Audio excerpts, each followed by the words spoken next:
Assalamualaikum warahmatullahi wabarakatuh. Alhamdulillahil qail wal yakhshal ladzina law taraku min ba'di khalfihim dzurriyyatan dhi'afan khafu 'alaihim falyattaqullaha wal yaqulu qawlan sadida. Wassalatu wassalamu ala nabiyil mustafa sayyidina Muhammadin sallallahu alaihi wasallam, amma ba'du. Yang terhormat para alim, para ulama, para habaib, dan yang terhormat Kepala Cabang Nurul Hayat Jember Ustadz Abdul Latif, yang kami hormati pengurus takmir Masjid Nur Inka beserta seluruh jajarannya, yang kami hormati santri khidmat selaku panitia, dan tak lupa pula hadirin hadirat jamaah kajian Ahad Duha yang dirahmati Allah. Tiada untaian kata yang pantas kita ucapkan kecuali kalimat syukur alhamdulillah kepada Allah Subhanahu wa taala yang telah memberikan hidayah, inayah serta maunahnya kepada kita sehingga kita semua bisa berkumpul bertatap muka di tempat yang insyaallah penuh dengan mubarakah ini dalam keadaan sehat walafiat. Salawat beserta salam semoga tetap tercurah limpahkan keharibaan baginda Rasulullah sallallahu alaihi wasallam, yang mana berkat beliaulah kita dapat merasakan nikmatnya iman dan manisnya Islam seperti yang kita rasakan pada pagi hari ini.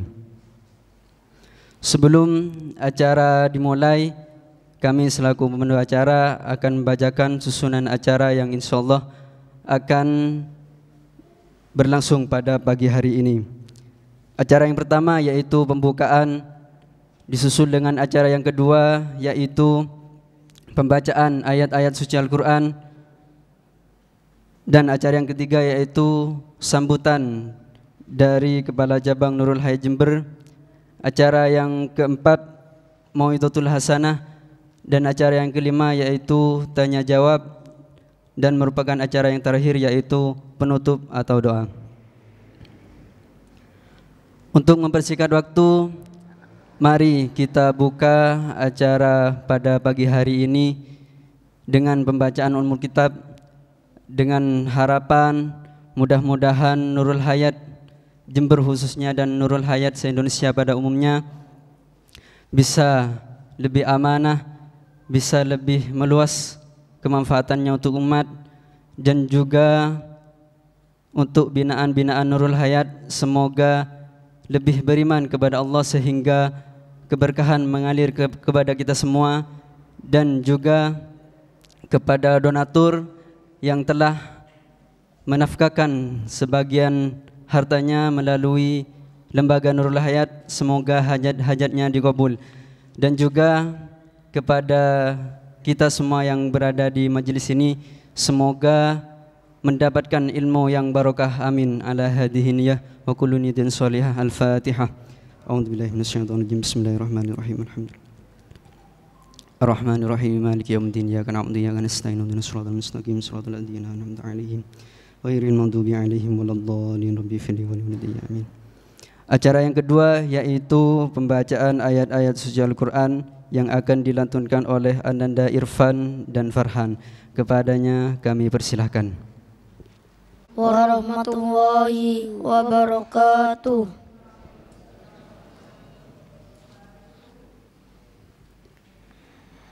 A'udzu billahi minasy syaithanir rajim.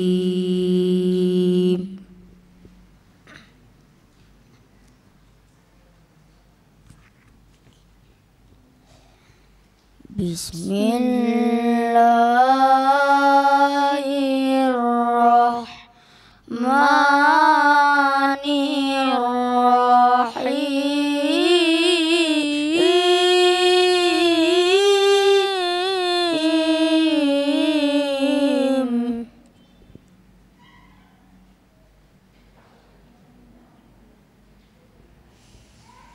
Ya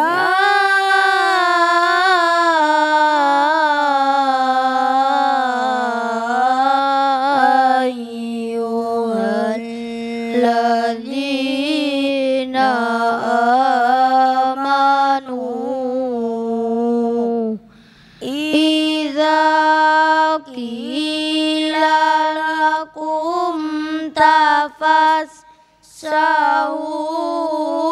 fil majalis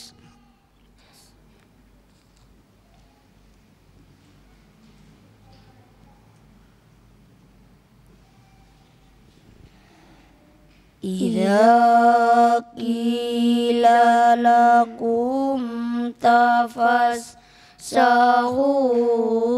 fil majalisi fafsahu yafsahillahu lakum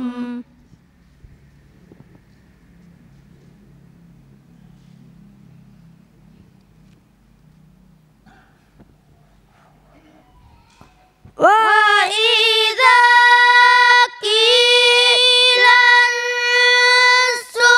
suzufan suzu yarfa'illahu alladzina amanu minkum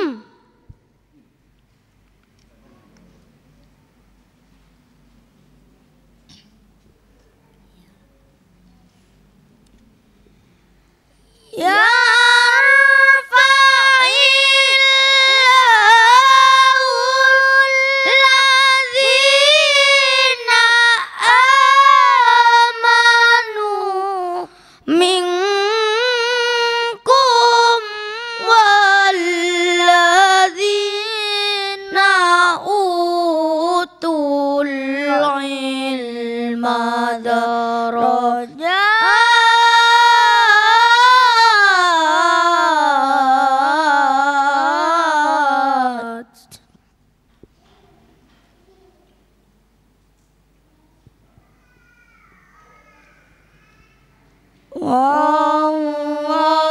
wallahu bima ta'maluna khabir.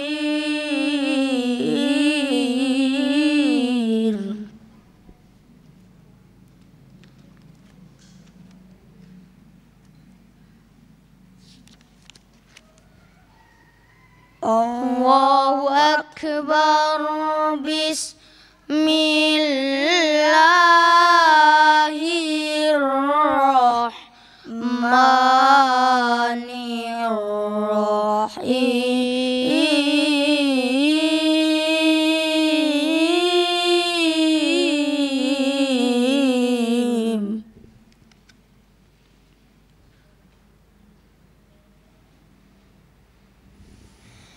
Laqad kana lakum fi rasulillahi uswatun hasanah.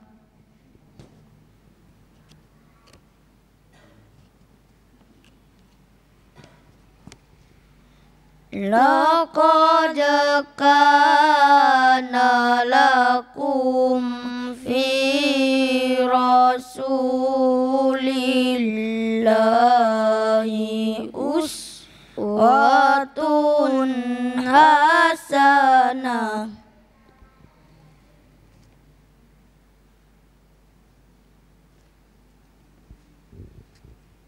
Laqad kana lakum fi rasulillahi uswatun hasanatun liman kana yarju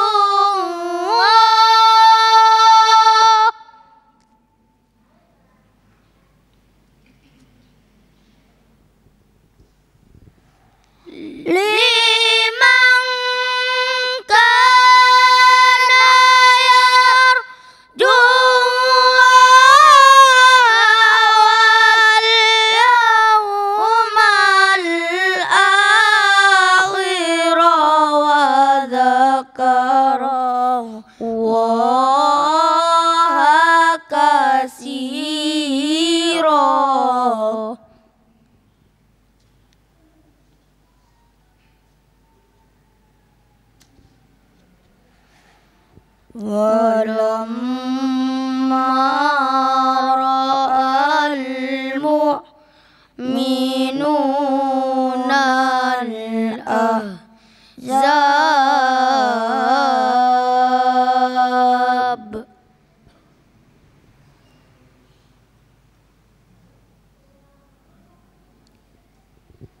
qalu hadza ma wa'adana Allahu wa rasuluhu wa sadaqallahu wa rasuluhu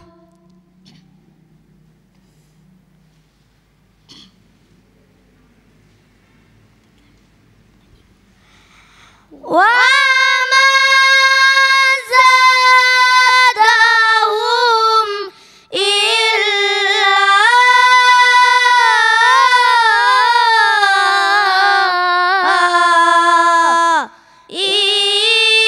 imanan wa taslima.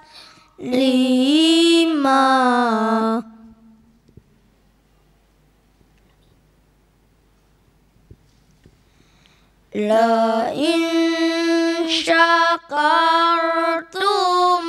la azidannakum wa la in kafartum inna azabi lasyadid.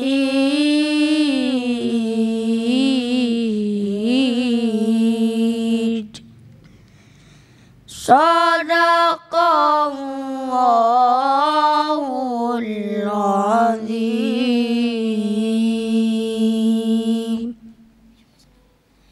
Assalamualaikum warahmatullahi wabarakatuh. Demikian tadi lantunan bacaan ayat-ayat suci Al-Quran. Semoga kita yang mendengarkan dan yang membacakan tadi mendapatkan keberkahan dari Allah Subhanahu wa taala. Amin amin ya rabbal alamin. Untuk acara yang ketiga yaitu sambutan dari Kepala Cabang Nurul Hayat Jember yang akan disampaikan oleh Ustadz Abdul Latif. Kepadanya kami persilakan. Assalamualaikum warahmatullahi wabarakatuh. Hamdan wa syukran lillah, wassalatu wassalamu ala sayyidina Muhammadin ibni Abdillah wa ala alihi wa sahbihi wa mawala. La hawla wa la quwata illa billahil aliyil azim. Hadratil kiram, para alim, para ulama, wabil khusus Ustadz Mastur SAG MPD, dan juga para hadirin hadirat, para ustadz, para ustadzah, dan juga takmir Masjid Nur Inka Pak Nurul, alhamdulillah beliau istiqomah, dan juga takmir masjid yang lain yang hadir, dan juga para ustadz ustadzah, hadirin hadirat yang dirahmati oleh Allah, tim media At-Taubah, dan juga Sol Media, dan juga seluruh hadirin hadirat, semua panitia santri khidmat Nurul Hayat yang semuanya mudah-mudahan mendapatkan keberkahan dari Allah Subhanahu wa taala. Amin ya rabbal. Pertama kali mari kita bersyukur kepada Allah Subhanahu wa taala. Alhamdulillahirabbil alamin. Pada pagi ini kita semua diberi kesehatan oleh Allah, diberi kesempatan oleh Allah, dipilih oleh Allah untuk menghadiri majlis insyaallah penuh dengan keberkahan, dan semoga Allah memberikan kepada kita ilmu yang bermanfaat dan juga menjadi salah satu pelantara acara ini nanti menjadi jembatan menuju surganya Allah, menjadi pelantara untuk mendapatkan ridhonya Allah Subhanahu wa taala. Salawat dan salam mari kita haturkan kepada Rasulullah sallallahu alaihi wasallam biqaulina Allahumma shalli wa sallim wa barik ala sayyidina maulana Muhammad. Mudah-mudahan kita semua hidup di dunia ini bisa mengikuti sunnah-sunnahnya, mengikuti akhlak-akhlaknya, mengikuti tata cara hidupnya. Hanya dengan mengikuti tata cara hidup beliau, dengan cara mengikuti akhlak-akhlak beliau, kehidupan kita insyaallah dalam ridha Allah Subhanahu wa taala insyaallah akan tentram, insyaallah damai. Mudah-mudahan kita semua diberi kekuatan oleh Allah juga mengikuti dalam ibadahnya walaupun tidak persis. Amin ya rabbal alamin. Yang pertama, saya atas nama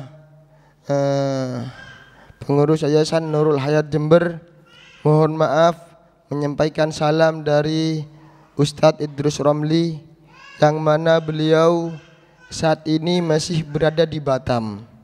Kemarin malam saya telepon beliau mengusahakan untuk hadir. Beliau mengusahakan untuk saat ini hadir. Tadi malam tepatnya kurang lebih jam 7 berapa menit beliau WA saya, beliau tidak bisa hadir. Dan alhamdulillah beliau telah merekomendasikan kepada Ustadz Mastur. Beliau ini juga pakar aswaja, beliau alumni Libanon, dan insyaallah nanti akan menyampaikan kepada kita dengan tema yang sama. Mudah-mudahan kita mendapatkan ilmu yang bermanfaat sehingga kita hidup dengan akidah yang telah dicontohkan oleh Rasulullah sallallahu alaihi wasallam. Akidah kita sama dengan Rasulullah seperti yang sudah dilandasi dengan hadis, baik secara fi'liyah, secara qauliyah, insyaallah hidup kita tentram. Karena ketidaktentraman pikiran kita itu dari keyakinan nomor 1. Nggih, mudah-mudahan nanti kita bisa benar-benar mendapatkan ilmu yang bermanfaat dan juga bisa diamalkan, direalisasikan dalam kehidupan kita sehari-hari. Amin Allahumma amin. Nomor 2, saya menyampaikan terima kasih kepada para donatur yang terus istiqomah setiap saat, setiap waktu, setiap bulan, bahkan bukan hanya setiap bulan, terus mendorong, membantu program-program Nurul Hayat. Mudah-mudahan semua amal baiknya jenengan semua para donatur, baik yang hadir di tempat ini ataupun yang tidak hadir, mudah-mudahan dicatat oleh Allah Subhanahu wa taala sebagai amal ibadah yang diterima oleh Allah Subhanahu wa taala. Dan semoga para muslimin muslimat yang telah wajib juga melaksanakan ibadah zakat, mudah-mudahan diberi kemudahan untuk melaksanakan zakat. Amin ya rabbal.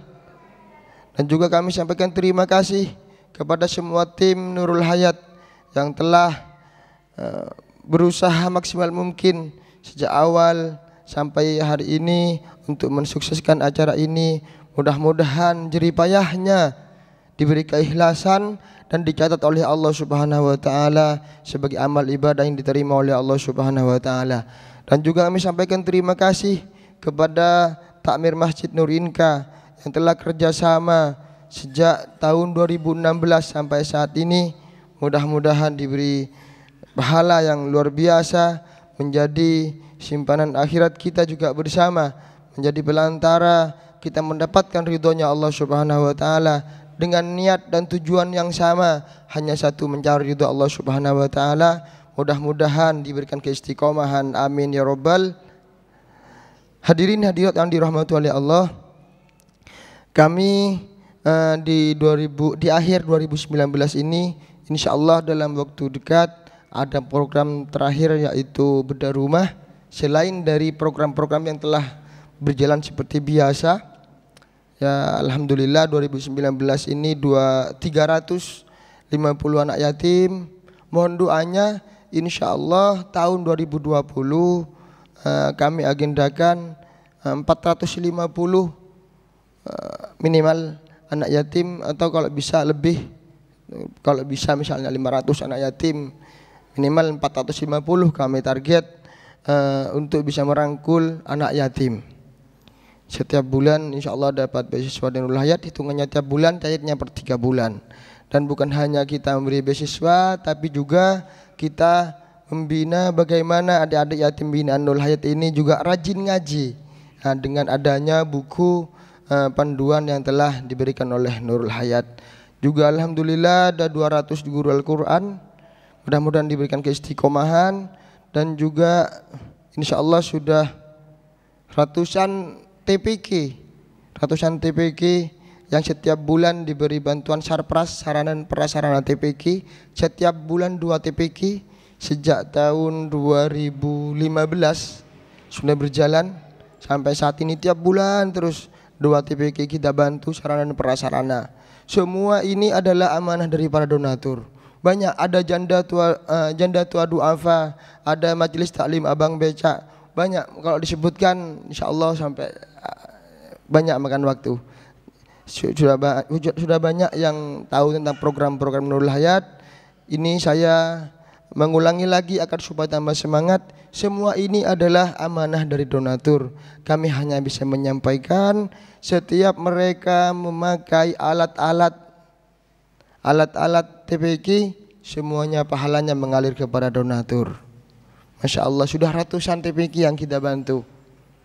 Mudah-mudahan semua para donatur diberikan keikhlasan oleh Allah Subhanahu wa taala. Mungkin dan juga di pesantren yang setiap bulan kita juga bantu. Di pesantren kita ada 73 anak di pesantren, yang mana binaan pesantren Nurul Hayat ada di Karanganyar Ambulu. Pondok pesantren Istiqomah tepatnya di depan pasar Karanganyar, ada gang, ada papan namanya di sana. Anak pesantren kita, anak yatim yang di pesantren kita bukan hanya yatim tapi juga menghafal Quran. Anak yatim yang menghafal Quran ada 73 anak di sana. Setiap mereka menghafal Quran, insya Allah pahala juga mengalir kepada para donatur. Masya Allah, luar biasa. Mudah-mudahan setiap habis sholat mereka dipimpin oleh pengasuhnya mendoakan para donatur. Mudah-mudahan semua doa-doa kebaikan dari adik yatim, dari adik pesantren, dari janda tua duafa, dari abang becak, semuanya semoga diterima oleh Allah sampai kepada para donatur, sampai kepada orang-orang yang mendukung program-program Nurul Hayat. Dan semoga kita semua nanti satu naungan di bawah benderanya Nabi Muhammad SAW di surganya Allah Subhanahu wa taala. Amin ya rabbal alamin. Kami sampaikan terima kasih kepada para donatur yang telah istiqomah setiap bulan, setiap saat menyalurkan infak sedekahnya kepada Nurul Hayat. Mudah-mudahan diberikan keistiqomahan. Amin ya rabbal alamin. Sebelum kami akhiri, mari kita doakan bersama, khususnya bagi kita yang hadir dan juga untuk para donatur kita, keluarga besar kita, bapak ibu kita, istri kita atau suami kita, anak-anak kita, keluarga besar donatur, dan juga para binaan-binaan Nurul Hayat. Semoga Allah menganugerahi keberkahan umur, keberkahan rezeki, keberkahan keluarga, dikaruniai putra-putri yang soleh solehah. Semua hajat-hajat kita dan mereka, hajat-hajat donatur Nurul Hayat, semoga dikabul, dimudahkan, dilancarkan oleh Allah Subhanahu wa taala. Semua usaha-usahanya diberikan kemudahan, kelancaran, diberikan kesuksesan, dan semoga anak-anaknya didikan anak yang soleh dan solehah. Dan apabila ada yang sakit, semoga Allah angkat penyakitnya. Apabila ada yang diuji dengan ujian, semoga Allah berikan jalan keluarnya. Allahadzini yakulun yatin solehah biridhaillah bi syafati rasulillah bi asraril fatihah. A'udzubillahi minasyaitonirrajim. Bismillahirrahmanirrahim. Alhamdulillahirabbil alamin arrahmanirrahim maliki yaumiddin. Iyyaka na'budu wa iyyaka nasta'in ihdinas siratal mustaqim siratal ladzina an'amta 'alaihim ghairil maghdubi 'alaihim waladdallin. Amin. Terima kasih, kurang lebihnya mohon maaf. Assalamualaikum warahmatullahi wabarakatuh. Assalamualaikum warahmatullahi wabarakatuh.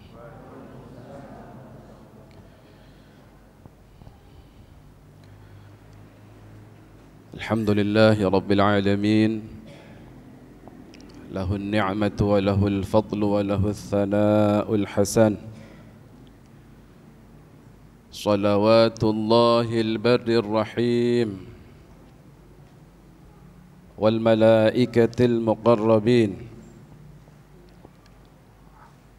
على سيدنا وحبيبنا وقرة أعيننا محمد سيد الأولين والآخرين وعلى آله وصحبه ومن اتبعهم بإحسان إلى يوم الدين. اللهم لا سهل إلا ما جعلته سهلا وأنت تجعل الحزن إذا شئت سهلا. اللهم علمنا ما ينفعنا وزدنا علما وارزقنا الإخلاص في النية والقول والعمل وبعد. معاشر المسلمين والmuslimat rahimani wa rahimakumullah, wabil khusus para alim, para kiai, para ustadz, wa akhussu minhum bidzikri al-Ustadz Abdul Latif selaku kepala cabang Nurul Hayat yang dirahmati Allah, para donatur, para jamaah, santri, apa istilahnya, santri hikmat Nurul Hayat, rahimani wa rahimakumullah. Pertama-tama mari kita memanjatkan rasa puji syukur kita kepada Allah Subhanahu wa taala, karena dengan nikmat, taufik beserta hidayahnya kepada kita sekalian, sehingga dalam kesempatan ini kita dikumpulkan oleh Allah Subhanahu wa taala di tempat yang penuh barakah ini dalam keadaan sehat walafiat. Mudah-mudahan pertemuan kita pada saat ini diberikan keberkahan oleh Allah Subhanahu wa taala, dan mudah-mudahan kita diberikan ilmu yang manfaat, barakah, amin ya rabbal alamin. Salawat ma'assalam marilah selalu kita sampaikan kepada junjungan mulia Nabi Agung Sayyidina Muhammad sallallahu alaihi wasallam yang telah menunjukkan kepada kita jalan yang diridhai oleh Allah, yakni ad-din al-islami. Mudah-mudahan agama Islam yang merupakan nikmat yang diberikan Allah kepada kita ini senantiasa ditetapkan di hati kita, dan kita meninggalkan dunia ini tetap membawa iman Islam kita, amin ya rabbal alamin. Hadirin hadirat yang dimuliakan oleh Allah,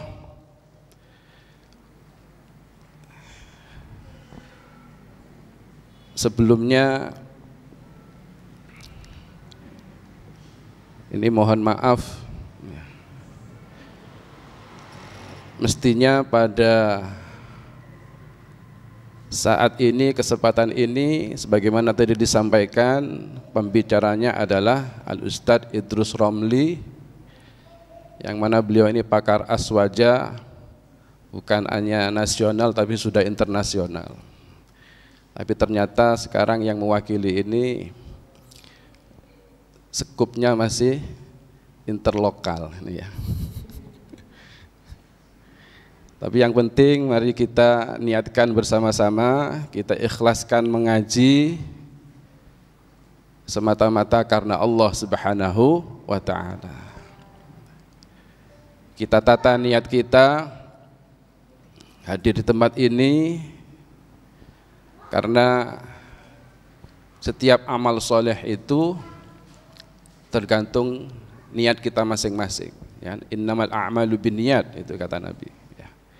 Oleh karena itu mari kita bersama-sama untuk mengikhlaskan niat kita duduk di tempat ini semata-mata hanya mencari ridha Allah Subhanahu wa ta'ala. Hadirin hadirat yang dimuliakan oleh Allah, sebagaimana yang telah kita ketahui bersama bahwa tema kita dalam kajian ini adalah memantapkan akidah kita berdasarkan hadis Rasulullah sallallahu alaihi wasallam. Maka saya buka kajian kita ini dengan sabda Rasulullah atau hadis yang disampaikan Rasulullah sallallahu alaihi wasallam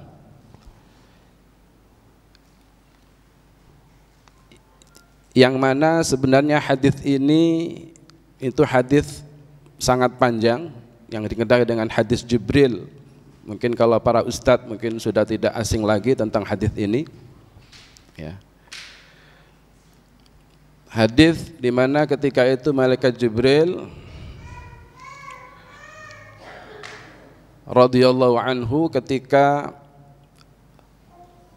Rasulullah sallallahu alaihi wasallam duduk-duduk, ya, bainama nahnu julusun 'inda Rasulillah, kata Sayyidina Umar, ya, ketika kami duduk-duduk bersama Rasulullah sallallahu alaihi wasallam, dzata yaumin, pada suatu hari, ittala alaina rajulun syadidu bayadus thiyab, tiba-tiba muncul seorang laki-laki yang syadidu bayadus thiyab, yang pakaiannya sangat putih.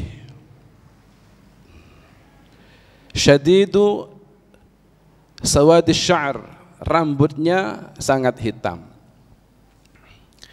La yura alaihi atharus safar, tidak terlihat bahwa orang laki-laki ini terlihat datang dari perjalanan jauh. Wala ya'rifuhu minna ahad, dan tidak ada satupun di antara kita, di antara para sahabat yang kenal dengan orang laki-laki ini. Hatta jalasa ilan nabi, sampai orang laki-laki ini duduk di hadapan Rasulullah sallallahu alaihi wasallam. Fa asnada rukbataihi, lalu orang laki-laki ini menyandarkan kedua lututnya ila rukbataihi, kepada kedua lutut Rasulullah sallallahu alaihi wasallam. Wa wada'a kaffaihi, dan meletakkan kedua telapak tangannya ala fakhidhaihi, di atas kedua paha Rasulullah sallallahu alaihi wasallam. Ini hadisnya panjang sebenarnya, dan orang laki-laki ini kemudian Rasulullah menyampaikan bahwa itu adalah malaikat Jibril. Ya, malaikat Jibril datang kepada Rasulullah dalam wujud seorang laki-laki yang tampan, yang gagah, memakai pakaian yang bersih putih, gitu ya. Karena malaikat itu bisa berubah wujud dalam wujud manusia yang sangat tampan, bersih, wangi. Itu malaikat. Ya, nanti sebenarnya kita akan bahas secara khusus tentang iman kepada malaikat, kaitannya dengan apa yang disampaikan oleh Rasulullah SAW terkait dengan makna iman. Hadis ini sebenarnya Jibril bertanya kepada Rasulullah tentang tiga hal, yaitu tentang Islam, iman, dan ihsan. Tetapi karena kajian kita pada kesempatan ini waktunya terbatas, kemudian kita fokus kepada akidah, memantapkan akidah, maka saya lewat pintu ini akan menjelaskan tentang bagaimana kita memantapkan akidah kita.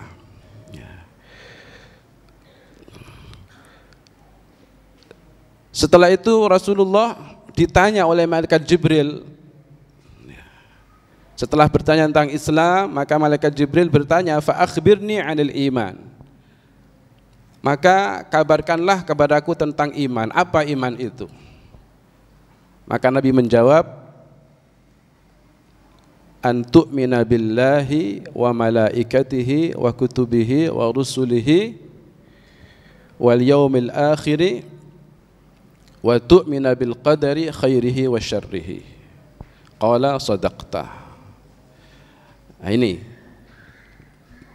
Jadi yang dikatakan iman, Nabi menjawab, engkau beriman kepada Allah, malaikat-malaikatnya, kitab-kitabnya, rasul-rasulnya, pada hari akhir, dan engkau beriman dengan qadar Allah, baik yang baik maupun yang buruk. Kemudian Jibril mengatakan, shadaqta, engkau benar wahai Rasulullah. Saya kira sebenarnya kalau poin-poin ini kita sudah hafal semuanya, karena waktu kita sekolah dulu, mulai dari madrasah, ya, dari MI tingkat dasar, kita sudah pernah diajari tentang hal ini. Ya. Coba tapi mari kita lebih kita bahas tentang poin-poin tentang yang disebut dengan rukun iman ini. Sebelum itu mari kita pahami dulu apa itu iman. Oke. Iman itu sebenarnya tidak dapat dipisah-pisahkan dengan Islam.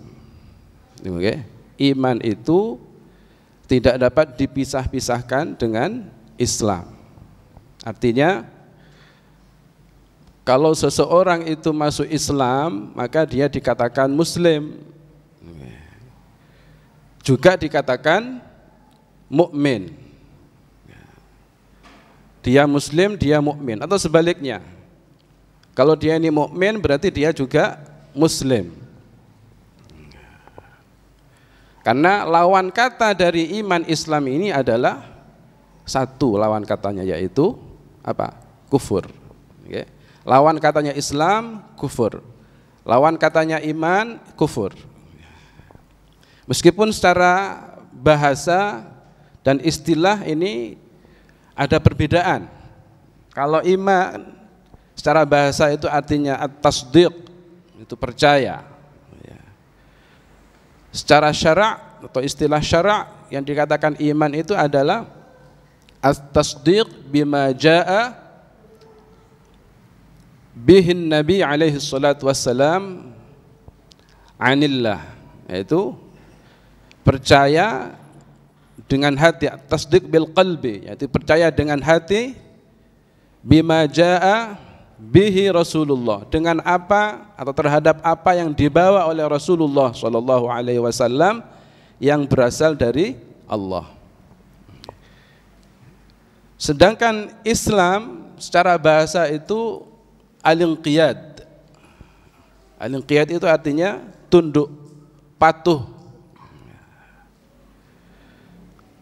Secara syara' maknanya adalah al-inqiyad bima jaa bihi Rasulullah sallallahu alaihi wasallam anillah bin nutqi bisyahadatain, yaitu tunduk patuh terhadap apa yang dibawa oleh Rasulullah sallallahu alaihi wasallam yang berasal dari Allah dengan mengucapkan dua kalimat syahadat. Ini makna dari masing-masing iman dan Islam itu.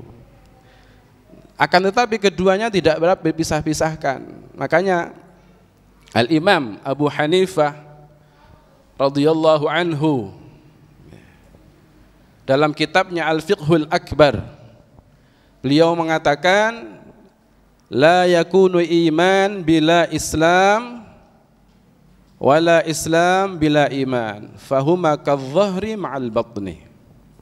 Ini Al-Imam Abu Hanifah adalah termasuk tokoh atau ulama salaf yang hidup pada 3 abad pertama, itu namanya salaf. Jadi as-salaf itu adalah mereka yang hidup pada 3 abad pertama, abad ke-1, ke-2 dan ke-3.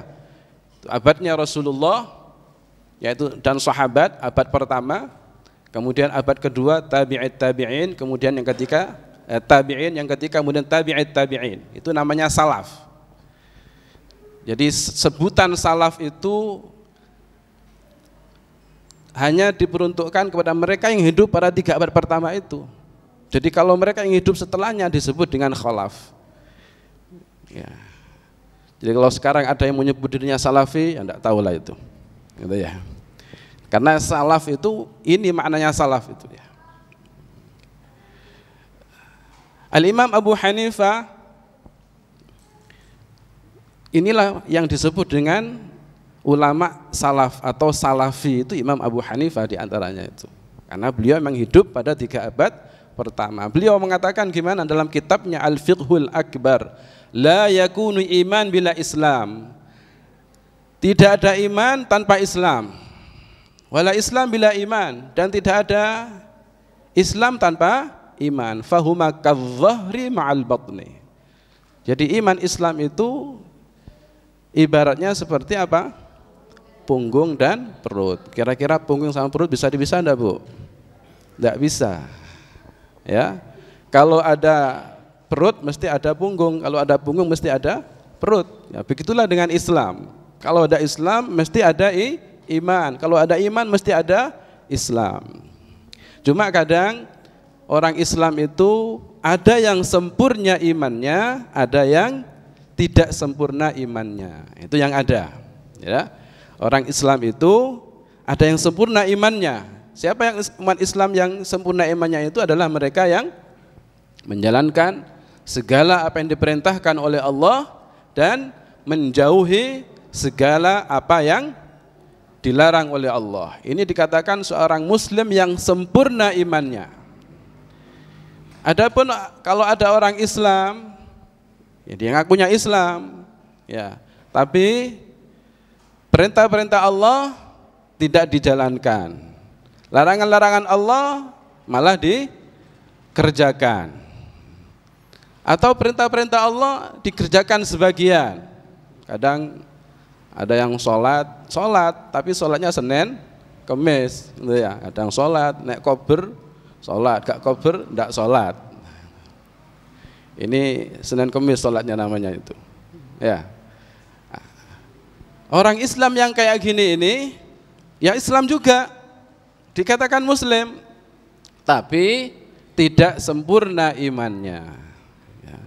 Artinya apa? Muslim yang fasik, ya, ahli maksiat. Ya. Ini yang ada. Ya mudah-mudahan kita dijadikan sebagai hamba-hamba Allah yang Muslim yang sempurna imannya. Amin ya rabbal alamin.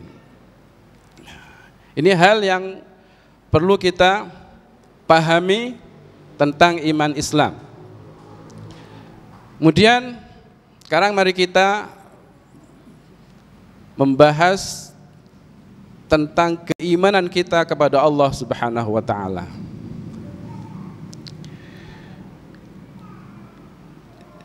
Saya yakin bahwa kita sebagai muslim ini, yang namanya orang Islam itu mesti beriman kepada Allah. Oleh karena itu keimanan kita kepada Allah ini tidak boleh luntur. Tidak boleh luntur. Kita wajib meyakini seyakin-yakinnya bahwa Allah itu ada. Tidak boleh luntur sedikit pun. Ya. Kalau luntur sedikit pun ada keraguan-raguan tentang iman kita kepada Allah, ini berbahaya. Berbahaya. Makanya ini karena ini termasuk aslul iman. Termasuk aslul iman, iman yang pokok. Ya, pokok dari keimanan itu adalah iman kepada Allah dan Rasulnya. Makanya ini tidak boleh ada ragu-ragu sedikit pun. Kalau ragu, berarti dia bukan Islam lagi. Ya. Makanya ini harus kita pahami betul-betul. Nah. Dan juga kita harus memahami bahwasanya tiada Tuhan yang berhak disembah selain Allah. Itulah makna la ilaha illallah. Jadi la ilaha illallah maknanya la ma'budu bihaqqin illallah. Tiada Tuhan yang berhak disembah selain Allah. Tidak ada yang berhak diibadahi selain Allah. Itu maknanya la ilaha illallah. Lah ibadah itu maknanya apa? Ibadah itu kata para ulama maknanya adalah ghayatul khusyu'i wal khudu'. Puncak kekhusyuan dan ketundukan. Itu namanya al-ibadah. Taqiyuddin As-Subki, al-Imam Al-Hafidh Taqiyuddin As-Subki, beliau mengatakan al-ibadah aqsa ghayatul khusyu'i wal khudu'. Puncak kekhusyuan dan ketundukan, itu namanya ibadah. Al-Fayyumi yang mengarang kitab Lisanul Arab, beliau mengatakan al-ibadah ghayatut tadhallul.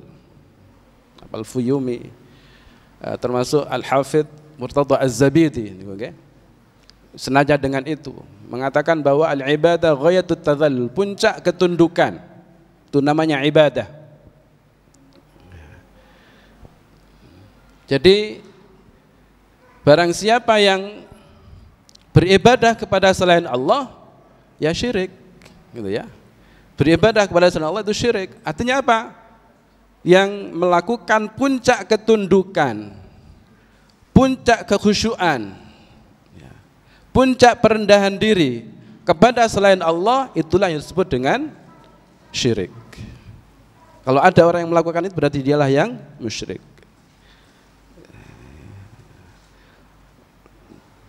Dan ibadah itu tidak hanya sekedar taat itu dikatakan ibadah, Bapak Ibu. Jadi artinya apa? Kalau kita hanya taat kepada kedua orang tua kita, tidak berarti kita telah melakukan kesyirikan, tidak berarti kita telah beribadah kepada selain Allah. Kalau kita taat kepada guru kita, tidak berarti kita telah melakukan ibadah kepada selain Allah.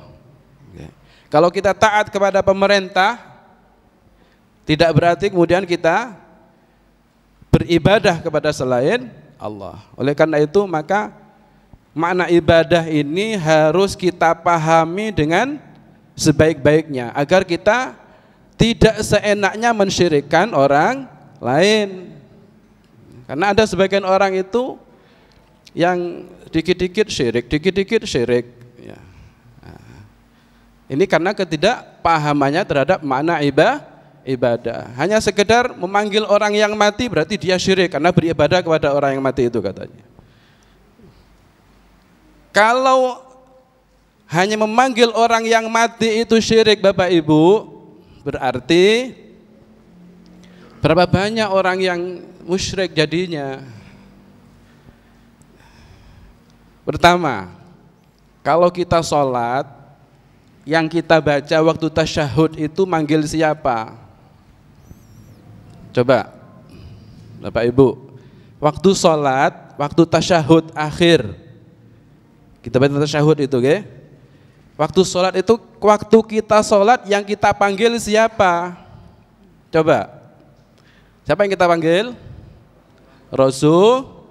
Rasulullah yang kita panggil. Padahal Rasulullah sudah meninggal. Apa yang kita baca waktu sholat itu? Assalamu alayka ayyuhan nabi. Assalamu alayka ayyuhan nabi. Apa ayyuhan nabi maknanya? Ya Muhammad. Maknanya ya Muhammad. Berarti kita panggil siapa? Panggil Rasulullah. Berapa banyak orang yang manggil Rasulullah? Rasulullah sudah meninggal kan? Yang mengajarkan doa ini siapa? Rasulullah. Yang mengajarkan doa ini Rasulullah, diajarkan kepada para sahabat. Para sahabat mengajarkan kepada tabi'in. Tabi'in mengajarkan kepada tabi'in terus sampai kepada kita semuanya. Sehingga kita waktu sholat yang kita baca seperti hanya diajarkan Rasulullah. Assalamualaikum ayyuhan nabi. Lah kalau dikatakan bahwa barang siapa yang memanggil orang mati itu syirik karena telah dianggap beribadah kepadanya, berapa banyak umat Islam yang musyrik. Na'udzubillah. Rasulullah itu tidak mengajarkan kesyirikan. Rasulullah itu membawa tauhid. Tidak mungkin Nabi mengajarkan kesyirikan. Jadi dengan demikian, kalau hanya sekadar memanggil orang mati, tidak berarti kita telah beribadah kepada yang kita panggil. Paham nggih, Bu? Ini kadang orang salah paham. Nggih. Ini fatal loh, nggih. Kalau sampai mengatakan barang siapa yang memanggil orang mati itu musyrik, berarti ini fatal, masalahnya fatal. Ini berarti telah menuduh mayoritas umat Islam itu telah melakukan kesyirikan. Na'udzubillah. Makanya harus paham makna ibadah. Kemudian hal yang perlu kita pahami terkait dengan keimanan kepada Allah, kita wajib meyakini bahwasanya Allah Subhanahu wa taala tidak ada sesuatu pun yang menyerupainya. Sebagaimana ditegaskan oleh Allah dalam Al-Qur'an, laisa kamitslihi syai' wa huwas samiul basir. Dia Allah tidak menyerupai dengan sesuatu apapun daripada makhluknya. Dia maha mendengar lagi maha melihat.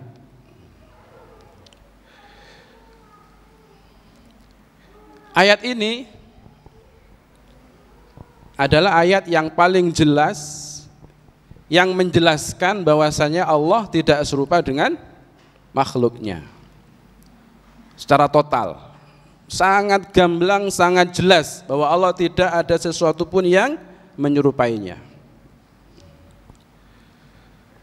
Andai kata tidak ada dalil yang lain, tidak ada ayat yang lain, tidak ada hadis yang menjelaskan bahwa Allah tidak serupa dengan makhluknya kecuali ayat ini sudah cukup. Kenapa? Karena ayat ini sudah sangat jelas, ayat ini sudah sangat gamblang. Laisa kamitslihi syai' wa huwas samiul basir. Tapi terkadang meskipun ayat ini banyak yang hafal, saya yakin ibu-ibu banyak yang hafal nih. Nggih. Banyak yang hafal ayat ini. Banyak yang baca ayat ini. Tapi terkadang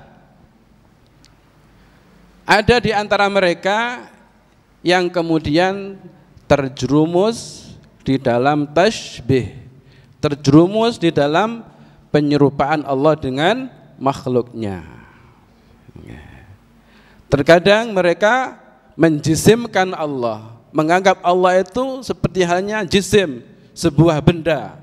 Menganggap Allah tidak ubahnya seperti halnya makhluk-makhluk yang ada.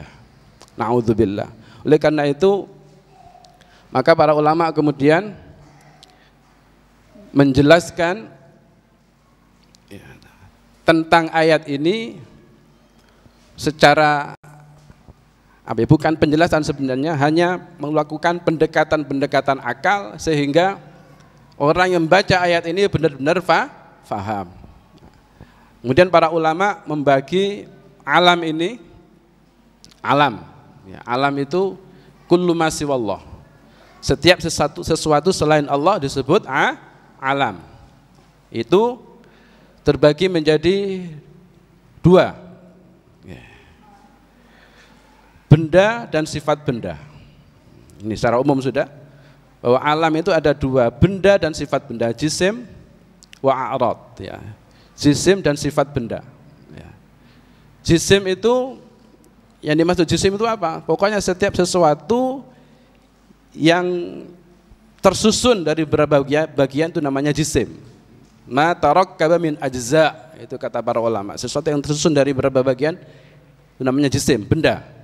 Atau sesuatu yang punya panjang, lebar, kedalaman. Ma lahu tulun, yang punya panjang, wa ardun, lebar, wa umqun, dan kedalaman. Itu namanya jisim. Jisim ini ada dua. Ada namanya jisim kathif, ada namanya jisim latif. Jisim kathif ini adalah jisim yang bisa dipegang oleh tangan. Namanya jisim kathif. Ya, ini istilahnya ulama. Jisim kathif itu benda yang bisa dipegang oleh tangan. Manusia bisa dipegang, hewan bisa dipegang, ya, tumbuh-tumbuhan bisa dipegang. Ya. Langit, bumi bisa dipegang.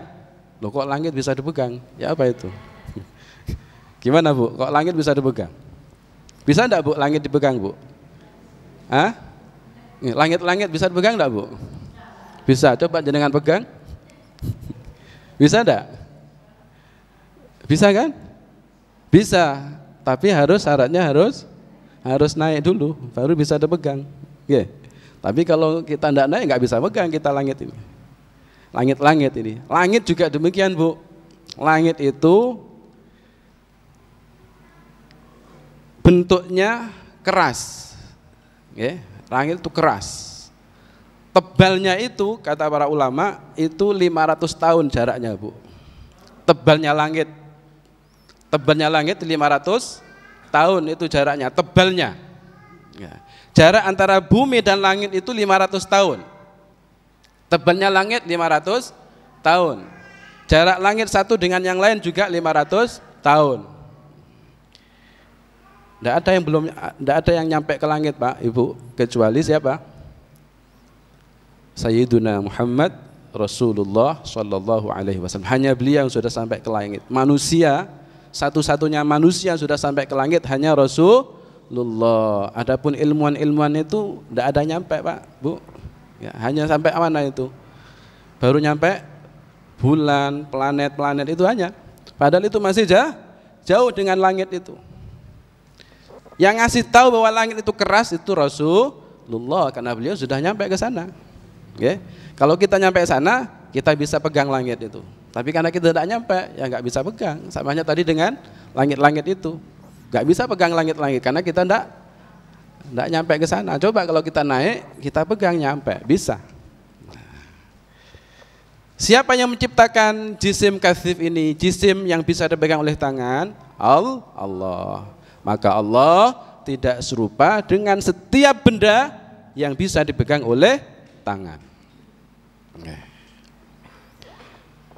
Yang kedua namanya jisim latif, kebalikannya, yang tidak bisa dipegang oleh tangan.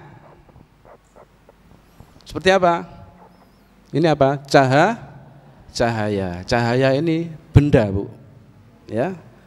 Tapi nggak bisa kita pegang. Kok tahu ini benda? Karena punya ukuran, punya panjang, punya lebar, punya kedalaman, punya ukuran. Makanya dikatakan benda. Tapi nggak bisa kita pegang. Kemudian apa lagi? Kegelapan. Kegelapan itu benda, tapi tidak bisa kita pegang. Kok tahu? Karena punya ukuran. Lampu, kalau kita hidupkan di ruangan ini, maka lihat lampunya. Kalau lampunya itu kuat, maka akan banyak daerah yang akan disinari lampu itu. Ya. Sementara yang tidak terkena sinar lampu akan gelap. Berarti lampu itu, sinar lampu punya ukuran. Kegelapan juga punya ukuran. Makanya sinar matahari itu kalau menyinari bumi maka akan siang. Yang tidak terkena sinar matahari menjadi malam, gelap. Ini oke. Nah, ini jisim latif namanya, nggak bisa dipegang. Oke. Kemudian angin nggak bisa dipegang. Oke. Pokoknya apa saja sudah yang nggak bisa dipegang oleh tangan namanya jisim latif. Siapa yang menciptakan jisim latif? Allah. Maka Allah itu tidak serupa dengan jisim latif. Allah tidak serupa dengan cahaya. Allah tidak serupa dengan kegelapan. Allah juga tidak serupa dengan ruh. Ruh itu termasuk isim latif. Karena semuanya itu makhluk, Allah yang menciptakannya. Kemudian jisim ini punya sifat. Kata ulama tauhid disebut dengan a'rad. Jadi sifat yang melekat pada suatu benda. Banyak, ada ya berubah-ubah itu sifat, berwarna itu sifat benda. Okay. Berpindah satu tempat ke tempat lain itu namanya sifat benda. Bergerak itu sifat benda. Okay. Membutuhkan kepada tempat itu sifat benda. Semua makhluk itu butuh kepada tempat. Semua benda butuh kepada tempat. Semua benda pasti berada dalam suatu tempat. Kalau ada benda tidak bertempat, berarti benda itu tidak ada. Karena mesti kalau ada benda, mesti dia butuh tempat. Oleh karena itu, maka sifat-sifat ini tidak boleh disifatkan kepada Allah Subhanahu wa ta'ala. Karena sifat-sifat ini merupakan sifat khas, sifat khusus yang dimiliki oleh suatu benda. Setiap benda butuh tempat. Oleh karena itu, maka Allah tidak boleh dikatakan Allah itu bertempat. Tidak boleh dikatakan Allah itu bergerak. Tidak boleh dikatakan Allah itu berpindah dari satu tempat ke tempat yang lain.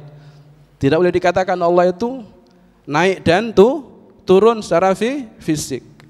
Karena semua itu merupakan sifat benda. Oleh karena itu maka dalam akidah Ahlussunnah wal Jamaah dinyatakan bahwasanya Allah itu ada tanpa tempat. Allah ada tidak di langit, tidak di atas arsy, tidak di bumi, dan tidak di mana-mana tempat. Kenapa? Karena tempat itu makhluk. Tempat itu makhluk. Allah tidak butuh kepada makhluknya. Fa innallaha ghaniyyun 'anil 'alamin. Allah itu ghani. Apa ghani itu? Tidak butuh kepada alam ini, tidak butuh kepada apapun dan kepada siapapun. Inilah akidah Ahlussunnah wal Jamaah. Rasulullah sallallahu alaihi wasallam dalam satu hadis pernah menyampaikan, kanallahu wa lam yakun syai'un ghairuhu. Kanallah, Allah ada pada azal, walam yakun syai'un ghairuhu, dan belum ada sesuatu pun selainnya. Allah telah ada sebelum Allah menciptakan arsy. Allah telah ada sebelum Allah menciptakan arsy tanpa arsy, karena arsy itu makhluk berarti. Allah telah ada sebelum Allah menciptakan langit tanpa langit.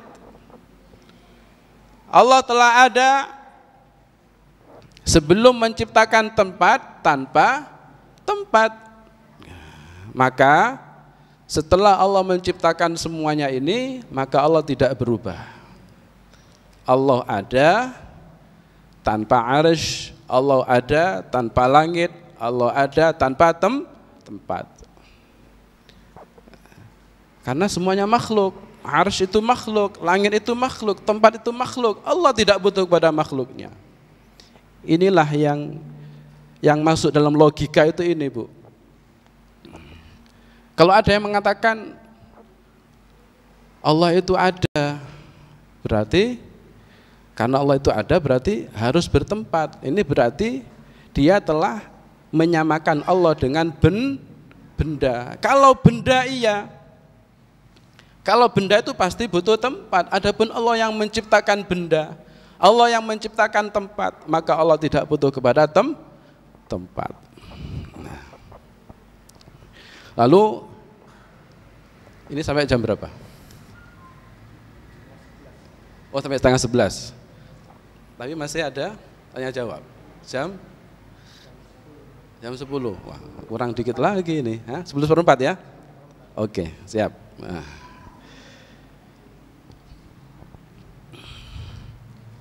Ibu, saya mau tanya. Tadi dikatakan bahwasanya Allah itu tidak di langit, tidak di atas arsy, tidak di mana-mana. Kenapa kalau kita berdoa itu tangan kita angkat ke atas langit, kita hadapkan ke atas langit? Kenapa? Kan kalau kita doa begitu kan Bu? Tangan kita angkat ke atas langit. Ini kata para ulama, kita mengangkat tangan kita ke atas langit itu bukan karena Allah ada di langit, bukan. Tapi karena langit itu adalah mahbitur rahmat, qiblatud du'a, qiblatud du'a wa mahbitur rahmat. Kiblatnya doa dan tempat turunnya rahmat, itu langit. Bukan karena Allah ada di langit. Sebagaimana kalau kita sholat, kita ngadap kemana? Ke kiblat. Kiblat itu mana? Apa kiblat kita? Ka'bah, ya kan? Kiblat kita Ka'bah. Kalau kita sholat kita hadap ke Ka'bah. Kenapa hadap Ka'bah? Apa karena Allah ada di Ka'bah? Hasya, tidak mungkin itu. Kita sholat hadap Ka'bah bukan karena Allah ada di Ka'bah, tetapi karena apa? Karena Ka'bah itu adalah kiblat kita waktu sholat. Ka'bah itu kiblatus sholat. Bukan karena Allah ada di Ka'bah. Kalau ada orang sholat meyakini Allah ada di Ka'bah, ya bukan orang Islam Bu itu Bu. Ya. Berarti dia nyembah apa itu? Jadi ini yang harus kita pahami. Oke. Kemudian, karena waktu kita, ya harus kita pahami juga bahwa hanya Allah zat yang qadim. Qadim itu artinya tiada permulaan akan keberadaannya. Itu hanya Allah dan sifat-sifatnya yang keberadaannya tanpa permulaan. Allah ada tanpa ada yang mengadakannya. Itu namanya qadim, azali. Azali itu artinya sama dengan qadim, keberadaan tanpa permulaan. Hanya Allah zat yang qadim, yang keberadaannya tanpa permulaan. Adapun selain Allah semuanya itu hadis. Apa hadis itu? Baharu. Apa baharu itu maksudnya? Asalnya tidak ada, kemudian Allah mengadakan sehingga menjadi ada. Itu namanya hadis. Semua makhluk ini adanya karena diadakan oleh Allah. Termasuk perbuatan kita. Apa yang kita lakukan ini, baik perbuatan kita yang kita kehendaki ataupun yang tidak kita kehendaki, itu semua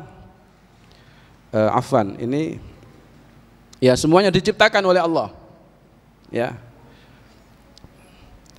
Ini masih ada kaitannya dengan bawah sudah, ya. Semua makhluk itu diciptakan oleh Allah.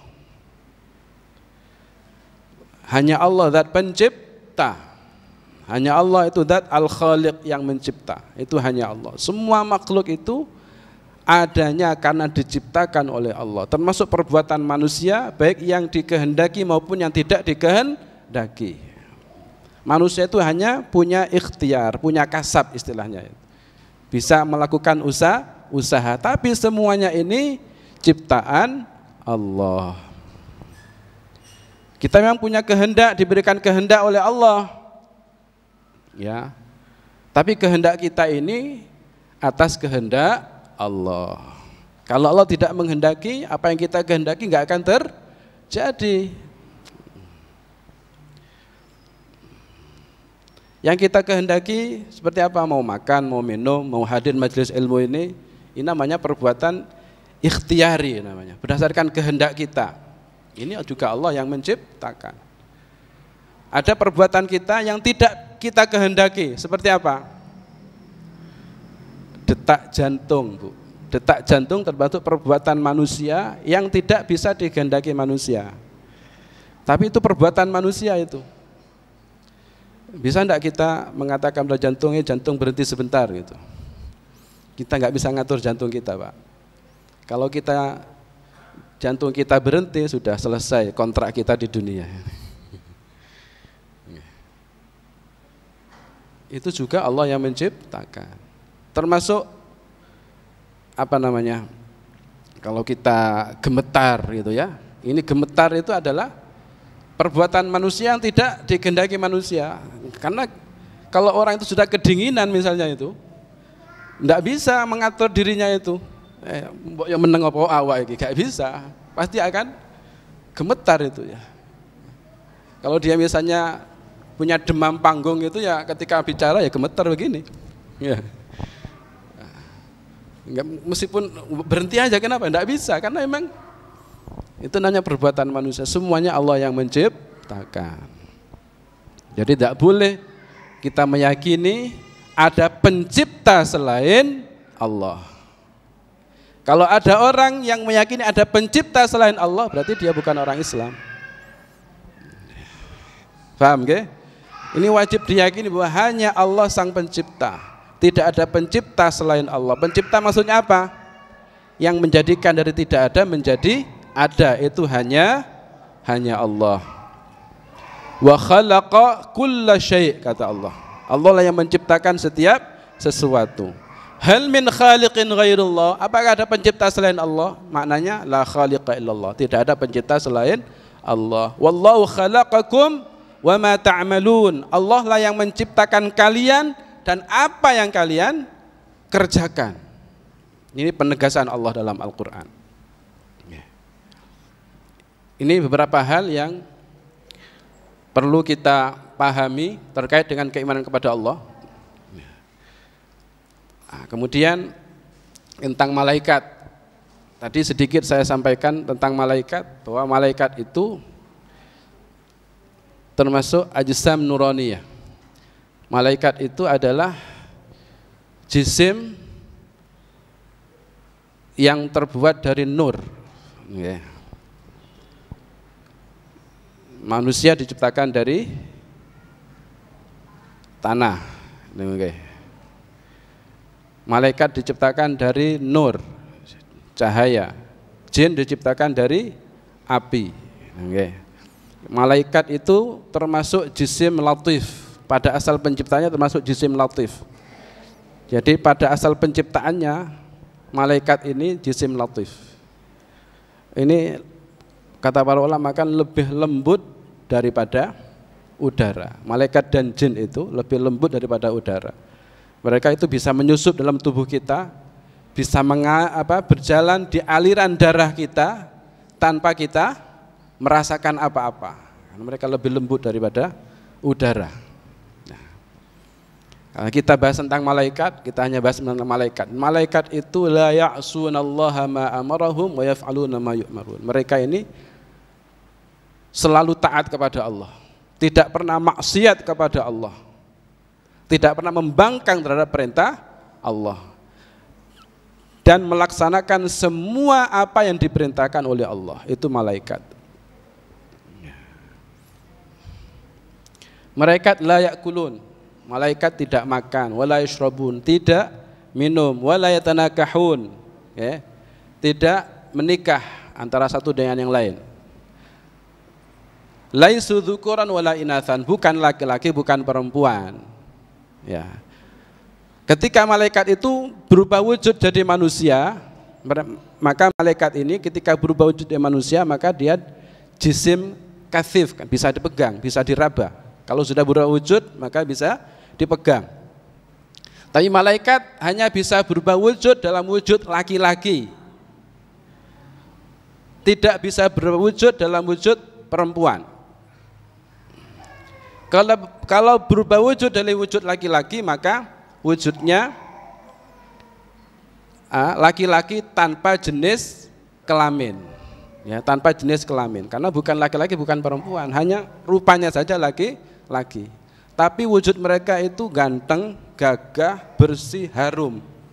Tidak ada di antara mereka itu yang kalau berubah wujud jadi wujud yang gembel, ya, rembes misalnya, ya, tidak ada, gitu ya. Malaikat itu wangi, harum, gagah, bersih, itu malaikat.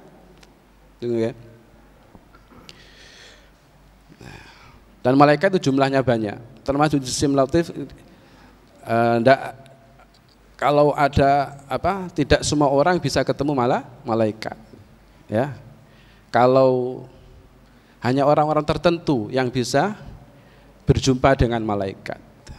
Ya, orang-orang tertentu, orang-orang yang bersih hatinya, orang-orang yang soleh, itu yang bisa ketemu malaikat.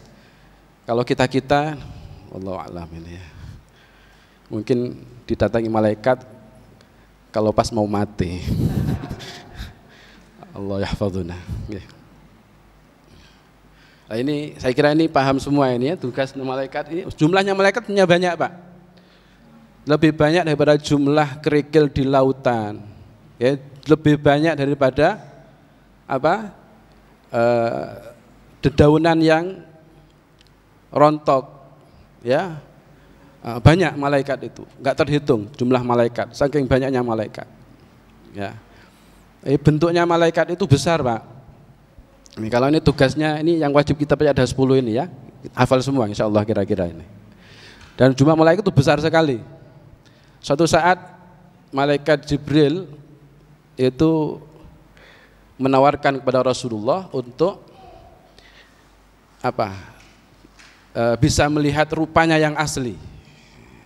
Malaikat Jibril menawarkan kepada Rasulullah, karena selama ini Jibril itu ketemu Rasulullah, menjumpai Rasulullah dalam wujud manusia kadang itu. Ya.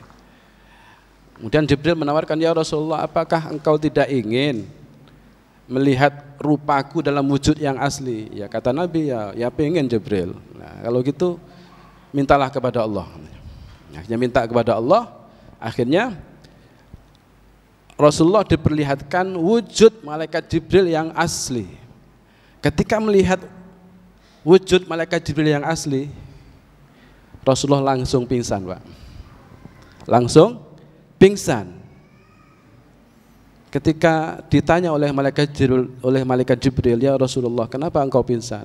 Kata Rasulullah, ya Jibril, aku kaget. Selama ini aku belum pernah melihat makhluk Allah yang seperti ini. Kaget, akhirnya pingsan. Okay. Kata Jibril, ya Rasulullah, itu baru satu sayap yang aku perlihatkan. Baru satu sayap yang aku perlihatkan. Itu beliau langsung pingsan. Sudah menutupi ufuk, Pak, itu. Satu sayap yang diperlihatkan itu sudah menutupi ufuk. Dunia ini ketutup. Satu sayap. Padahal kata Jibril, padahal Allah itu menciptakanku dengan 600 sayap. Malaikat Jibril punya 600 sayap. Nah, kayak apa terusan? Ya, kalau bumi ini ya hanya satu titik di tangan malaikat. Ya. Oke, jadi malaikat itu besar. Malaikat yang penjaga manggul arsh, ya, al-hafadhah itu saking besarnya itu, jarak telinganya antara daun telinga dengan bahunya itu jaraknya 700 tahun. Kayak apa itu, Pak? Kayak apa itu coba itu? Jaraknya daun telinga dengan ini 700 tahun. Itu jarak daun telinga. Berarti kayak apa itu besarnya malaikat itu? Allahu Akbar. Subhanallah. Ya, ini malaikat. Wajib kita percaya terhadap malaikat, meskipun kita tidak pernah melihat, karena malaikat termasuk makhluk gaib.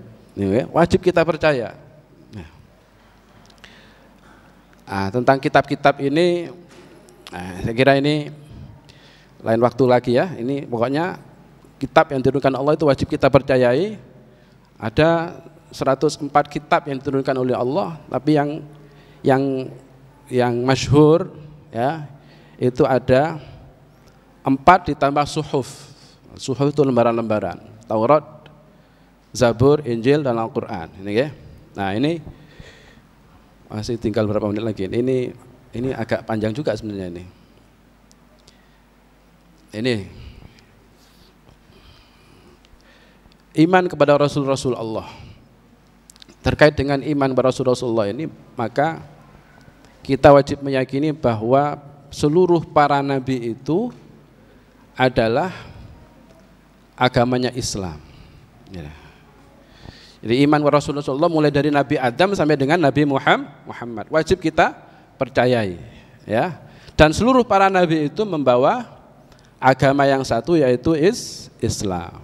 Ini ayatnya yang menunjukkan itu. Inna auhayna ilaika kama auhayna ila Nuh wan nabiyyin min ba'dih. Sesungguhnya kata Allah, kami wahyukan kepadamu Muhammad kama auhayna ila Nuh, sebagaimana yang aku wahyukan kepada Nuh, wan nabiyyin min ba'dihi, dan para nabi-nabi setelahnya. Wa auhayna ila Ibrahim wa Ismail wa Ishaq wa Yaqub wal asbat wa Isa wa Ayub wa Yunus wa Harun wa Sulaiman wa ataina Dawud zabura. Jadi semua para nabi itu diberikan wahyu yang sama kepada Rasulullah. Artinya seluruh para nabi itu agamanya satu, yaitu Islam. Islam ini maksudnya secara akidah, ya. Makanya dalam hadis dikatakan al-anbiya ikhwatun li'allat dinuhum wahid wa ummatum syatta. Ini riwayat Bukhari, Muslim, Ahmad dan Ibnu Hibban. Rasulullah mengatakan al-anbiya ikhwatun li'allat. Para nabi itu ikhwah. Apa ikhwah itu? Saudara. Li'allat, saudara seayah.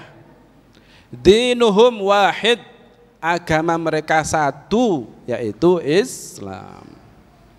Wa ummahatuhum syatta, cuma ibu mereka berbeda-beda.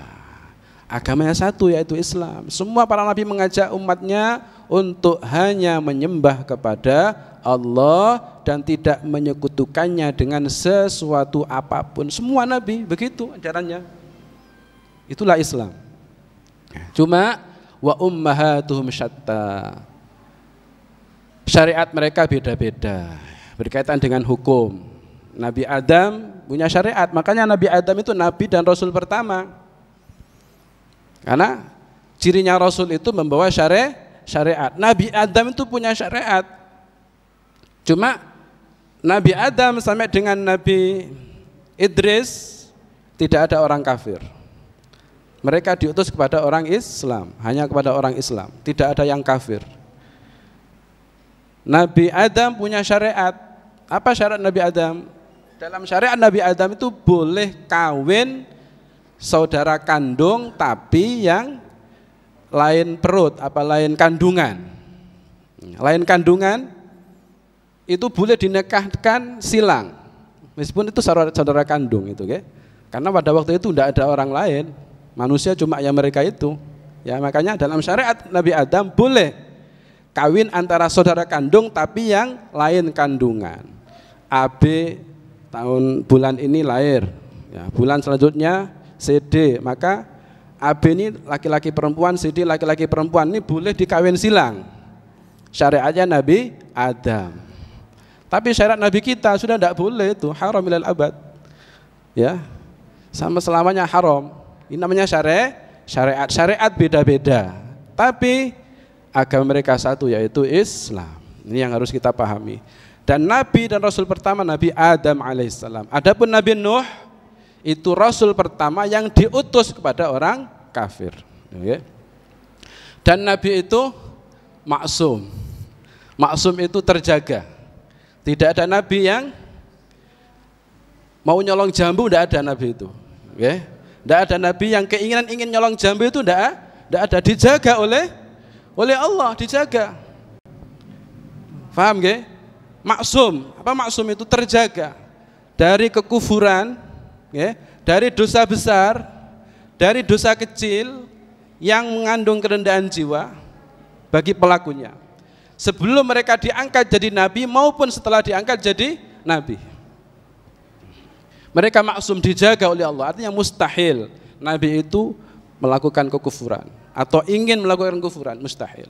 Mustahil Nabi itu melakukan dosa besar, zina, ngerampok, mencuri, gitu ya. Mustahil.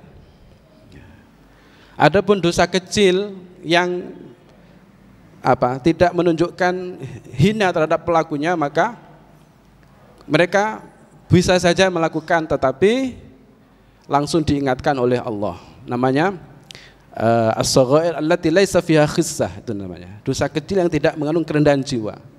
Kalau dosa kecil yang mengandung kerendahan jiwa itu mustahil, seperti mencuri meskipun cuma 1 biji anggur, itu mustahil dilakukan. Apalagi jambu besar itu. 1 biji anggur itu loh, mustahil Nabi melakukan, itu dosa kecil. Tapi orang yang nyuri meskipun cuma 1 biji anggur, maka orangnya disebut pencuri. Nabi tidak mungkin melakukan itu. Maksum, dijaga oleh Allah. Ini harus dipahami, okay? Jadi tidak ada Nabi itu mantan orang kafir, tidak ada Nabi itu mantan preman, tidak ada. Okay? Ini iman pada hari akhir, hari kiamat, qada qadar. Saya kira ini panjang ini ya, karena waktu kita terbatas, maka kita cukupkan sampai di sini dulu. Masih ada waktu 10 menitan. Okay? Mari kita kembangkan, mungkin kalau ada yang mau bertanya dipersilahkan. Alhamdulillahirrahmanirrahim. Mungkin para hadirin atau hadirat ada yang mau ditanyakan atau ada hal-hal yang kurang jelas, kami persilahkan. Bisa ajukan tangan untuk Mbak di sana. Assalamualaikum warahmatullahi wabarakatuh. Saya dari Busanul Ulum, Ustadz. Mau tanya, bagaimana cara kita ketika kita sholat, apa yang harus kita bayangkan agar kita senantiasa khusyuk tapi tidak melenceng dari hal-hal yang tidak diridhai oleh Allah. Gitu Ustaz. Demikian. Wassalamualaikum warahmatullahi wabarakatuh. Perlu dipahami bahwa khusyuk itu dalam sholat tidak berarti kita memikirkan Allah. Okay. Karena Allah tidak dapat dipikirkan. Allah itu bukan benda kan, bukan jisim latif, bukan jisim latif. Tidak ada sesuatu pun yang menyerupainya. Maka Allah tidak dapat dipikirkan. Allah tidak dapat dibayangkan. Karena sesuatu yang bisa dibayangkan itu hanya benda, hanya makhluk. Okay.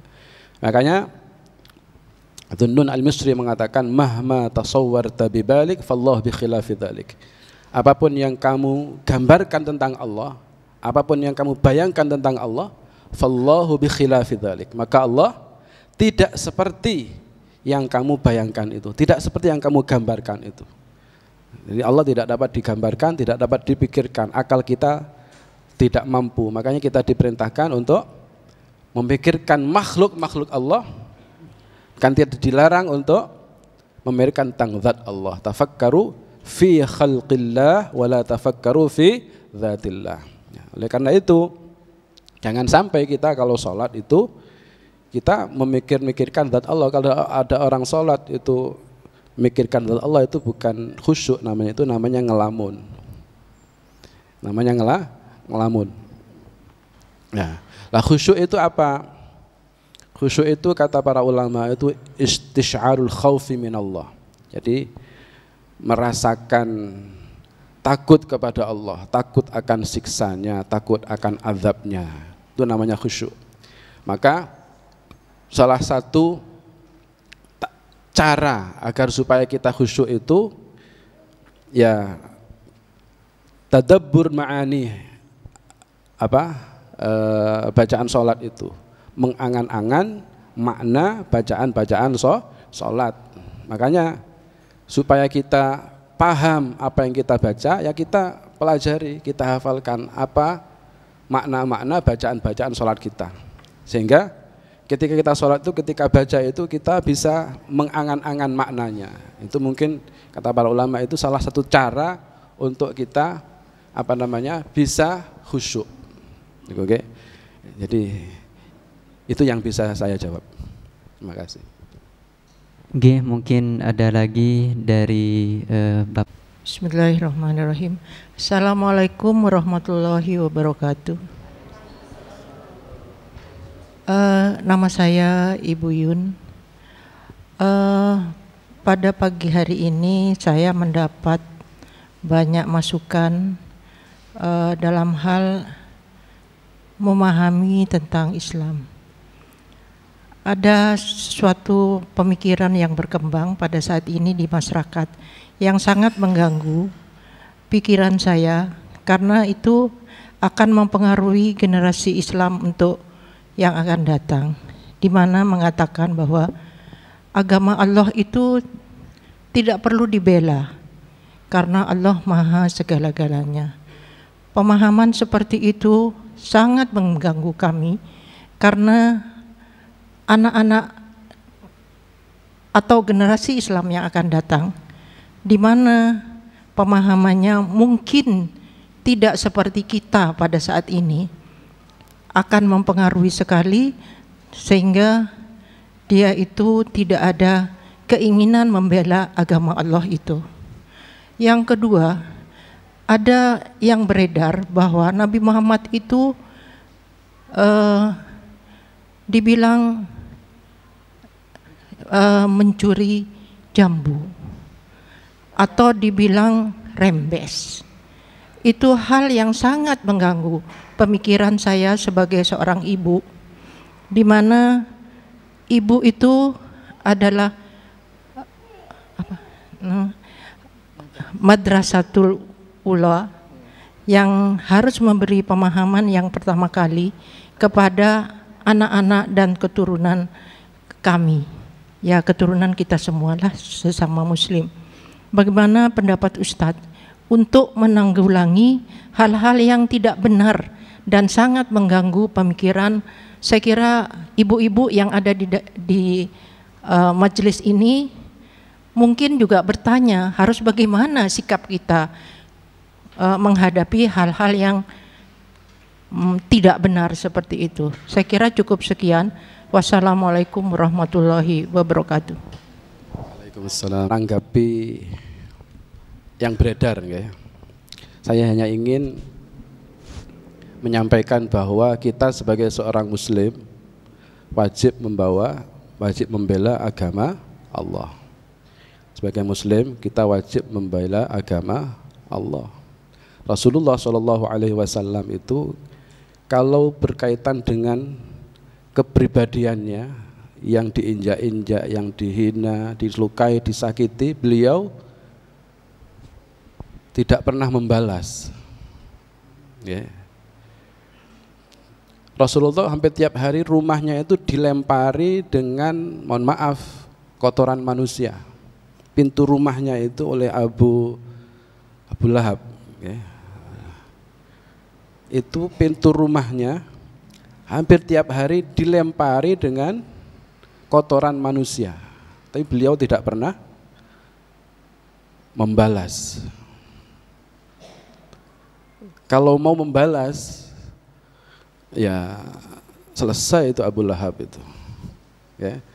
Nah Rasulullah itu termasuk orang yang paling pemberani, orang yang paling kuat.